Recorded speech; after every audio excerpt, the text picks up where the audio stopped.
ভরা মৌসুমেও ভোলায় মিলছে না কাঙ্ক্ষিত ইলিশ, এতে লোকসানে পড়ছেন জেলেরা। সংকটের প্রভাব পড়েছে মাছঘাট ও আড়তগুলোতেও। সাগরে ৫৮ দিনের নিষেধাজ্ঞা শেষ হলেও কাঙ্ক্ষিত ইলিশ পাচ্ছেন না ভোলার জেলেরা। কয়েকদিন সাগরে অবস্থান করে নামমাত্র মাছ নিয়ে ফিরছেন তারা। এতে ট্রলারের জ্বালানি, খাবার সহ অন্যান্য খরচই উঠছে না। টানা লোকসানে অনেক জেলে বেকার হয়ে পড়েছেন। কেউ কেউ জাল বিক্রি করতেও বাধ্য হচ্ছেন। সিঙ্গেলের কারণে মাছ ধরতে পারি না, তারপরে আপনার ট্রলিংয়ে জাল নষ্ট করে, তারপর আমরা 4 লাখ 5 লাখ টাকা বাজার নিয়ে যাই।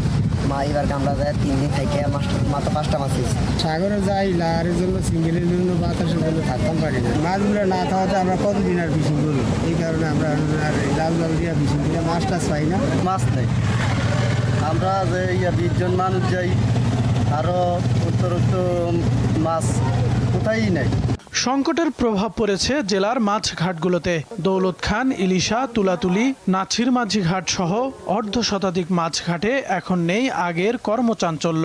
মাছের সংকটে বিপাকে আড়তদাররাও। মাছ নেই, সাগরেও মাছ নেই। আমরা সাগরে এই বছর ট্রলার বাওয়া মনে করেন আমাকে 20-25 লক্ষ টাকার মতন লোকসান আছে। এত নদীতে যাই না, যাই কি মনে করেন গিয়ে হয় না মাছ, তো যাই লাভ আছে। জেলেরই লোকসানের মধ্যে জেলে করে আমরা টিও থাকি। জেলেরা বলতে কি ঘাটালো অনেক কষ্ট হচ্ছে, ব্যবসা খারাপ, যারা কাজ কাম করে লেবার টেবার আছে এগো অবস্থা খারাপ। এবারকার জেলের যে অবস্থা, আমরা সমিতি টমিতি লয়ে খুব করুণ অবস্থা, এরা যাওয়ার অবস্থা। মৎস্য বিভাগের কর্মকর্তাদের মতে জলবায়ু পরিবর্তনের বিরূপ প্রভাব, নদী সাগরের মোহনায় ডুবোচর সৃষ্টি এবং অতিরিক্ত আহরণের কারণে কমেছে ইলিশের উৎপাদন।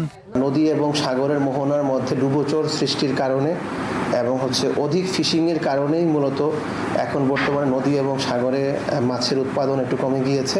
আগস্টের শুরুতে নদী এবং সাগরে ইলিশের উৎপাদন বৃদ্ধি পাবে। গত অর্থবছরে জেলায় ইলিশ উৎপাদন হয়েছে 1,81,342 মেট্রিক টন। চলতি অর্থবছরে লক্ষ্যমাত্রা ধরা হয়েছে 1,85,000 মেট্রিক টন। তবে মৌসুমের শুরুতেই আশানুরূপ ইলিশ না পাওয়ায় উদ্বিগ্ন সংশ্লিষ্টরা। দীপ্ত বার্তা কক্ষ।